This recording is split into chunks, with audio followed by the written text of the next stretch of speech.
आज हम इस वीडियो में बात करेंगे कि जर्मनी की रिक्वायरमेंट क्या है। सबसे पहले तो जर्मनी अगर आपको जाना है, अगर आपको बैचलर्स में एडमिशन लेनी है तो मिनिमम आप 2023 पास आउट होने चाहिए, 60% अबव आपके मार्क्स होने चाहिए और आपके पास आइल्स होनी चाहिए।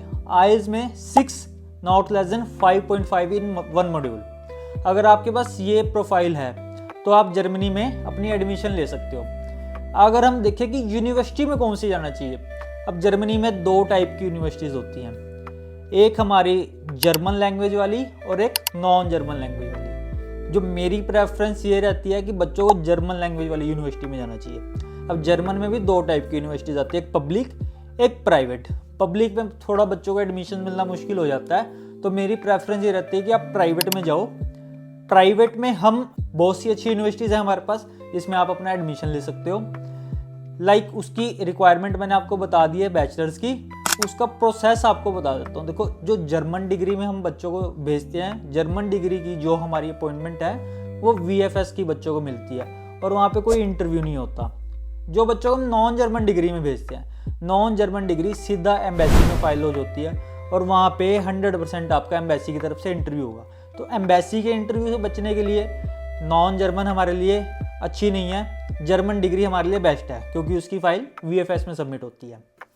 अगर हम बात करें वीज़ा रेशियो की, वीज़ा रेशियो भी जर्मन डिग्री का नॉन जर्मन से बेटर रहता है। और फ्यूचर अपॉर्चुनिटी की बात करें तो जर्मन डिग्री हर जगह से बेस्ट है। जर्मन डिग्री में जो हमारी यूनिवर्सिटीज़ हैं वो जर्मन बेस्ड हैं और नॉन जर्मन में जो हमारी यूनिवर्सिटीज़ हैं वो हमारी कोई UK बेस्ड है, कोई किसी और कंट्री बेस्ड है। तो हमारी यही प्रेफरेंस रहती है कि जो भी बच्चा जाए वो जर्मन डिग्री में जाए।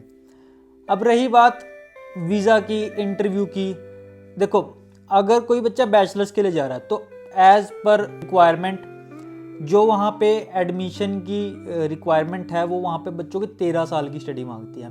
बट आजकल जर्मन यूनिवर्सिटी की तरफ से स्टूडेंट कूलिंग का प्रोसेस आ चुका है। जब एम्बेसी को वीज़ा देना है आपको डायरेक्ट बैचलर्स में एडमिशन मत लो। आफ्टर +2 आप 1 साल का स्टूडेंट कूलिंग पीरियड में जाओ और उसके बाद 3 साल की बैचलर्स में लो एडमिशन। इसमें जो आपका वीज़ा रेशियो है वो 90% अबव है।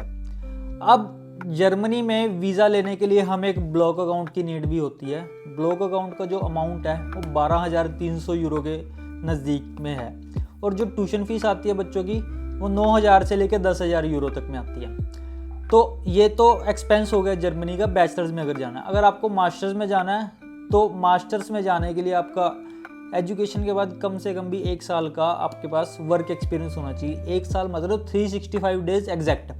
अगर आपको MBA प्रोग्राम में जाना है, हमारे पर 90% प्रोग्राम्स ऐसे हैं जहाँ पे आपको 1 साल का वर्क एक्सपीरियंस देने की नीड है। अगर आप मास्टर्स में एडमिशन लेना चाहते हो, सेम मास्टर्स की भी 9 से 10 लाख रुपए फीस है और 12,300 के नियर हमारा ब्लॉक अकाउंट है। ये तो एग्जैक्ट एक्सपेंस आ ही जाता है जर्मनी में।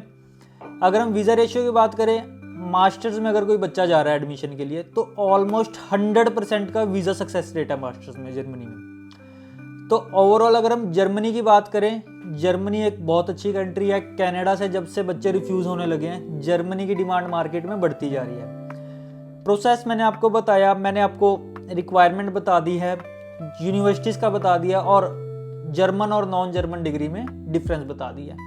अगर आप लोग भी जर्मनी स्टूडेंट वीज़ा पे जाना चाहते हो, इस वीडियो को देख के ऑफिस आओ और नीचे दिए गए नंबर पे कांटेक्ट करो।